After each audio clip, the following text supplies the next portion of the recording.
Hello friends, मैं story teller आप सभी के लिए लेकर आया हूँ एक नई कहानी, इंसानों का आतंक।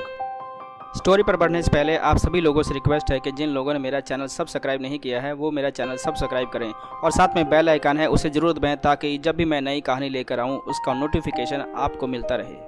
तो आइए स्टोरी की तरफ चलते हैं। कुछ वानर बड़ी चिंतित मुद्रा में बैठे थे। कारण था इंसान। सभी इंसानों से आतंकित थे। एक वानर बोला, ना जाने इन इंसानों को हमसे क्या परेशानी है। हमारे निवास स्थान अर्थात बाग बगीचों में ही इन्हें अपने आयोजन करने होते हैं। पेड़ों पर रोशनी के जाल बिछा देते हैं। हमें भगाने के लिए डंडा लेकर खड़े हो जाते हैं ताकि सबसे पहले हमें भगा दिया जाए। हमारे विश्राम में खलल पड़ने से उन्हें कोई सरोकार नहीं। जरा इसके उलट सोचिए, हम उनके निवास स्थान में घुस जाएं तो उनका क्या हाल होता है। हमें रोकने के लिए कांटेदार तार और नुकीले कांचों से नाकाबंदी कर दी जाती है और जहां से ये सामान लाते हैं पता है वहां क्या लिखा होता है? आतंकी बंदरों से बचने का सटीक उपाय। हमारे पास तो ऐसा कोई साधन भी नहीं। अब बताइए, ना तलवार की धार ना बंदूक का दम, फिर भी आतंकी हम। उसकी बात सुनकर दूसरा बंदर बोला, इंसानों के बच्चों को फ्रॉक पहने देखकर एक बार मेरी बंदरिया को भी फ्रॉक पहनने की इच्छा हुई। मैंने एक घर की छत पर सूख रहे कपड़ों में से सिर्फ एक फ्रॉक उठा ली। फिर क्या था, ले ली की ध्वनियों के साथ केला, अमरूद और गाजर फेंके जाने लगे। मैं मूढ़ बुद्धि समझ नहीं पाया कि ये उनकी चाल है और ये समझा कि वे यह कहना चाह रहे हैं कि नए कपड़ों के साथ पार्टी भी कर ले। किंतु जैसे ही फ्रॉक छोड़कर मैंने फल समेटे और मुड़ा तो पाया कि ड्रेस तो गायब है। तब असली बात समझ में आई। खिसियाते और झेपते हुए उस बंदर ने अपनी आप बीती सुनाई।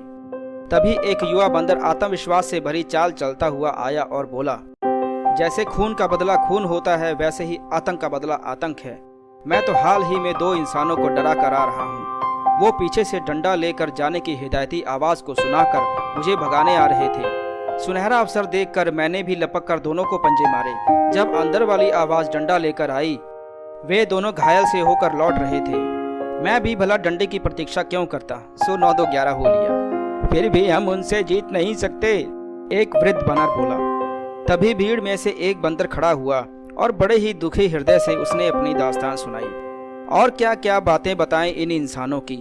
अब तो सुनने में आ रहा है कि तार रूपी पुलों को हटाकर ये लोग जमीन के अंदर गाड़ रहे हैं।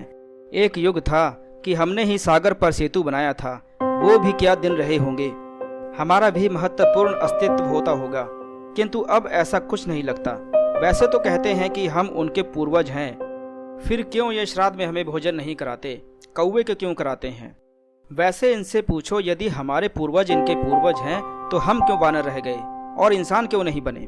कदाचित इसलिए हमें अपना पूर्वज माना है क्योंकि हमारे पास इंसानों की तरह अंगूठा है और हम उनकी तरह हाथ से उठाकर खा सकते हैं। बाकी आंख, नाक, कान, मुंह तो हर जानवर के पास है, तो क्या वे भी आधे अधूरे पूर्वज हैं? ऐसी छटी छटाई अक्ल ने हमारे मौलिक अस्तित्व पर प्रश्न लगा दिए हैं। और अगर पूर्वज समझते हैं तो हमारे घर अर्थात पेड़ों को क्यों काटते हैं? हम कहाँ रहने जाएं? वरांडा की छाया में हमें बैठने नहीं देते। मैदानों को सफा चट करके मॉल बना लिए हैं, उनमें फल बेचते हैं। क्या जरूरत थी पेड़ों पर ही रहने देते? फल तो तब भी मिल जाते। राहगीर इनकी छाया में बैठकर हमारे फेंके हुए मुफ्त के फलों से अपनी भूख मिटाते। सीधा सच्चा आतंक वहीन जीवन था। शायद इंसानों वाली गलती हम भी कर बैठे हैं।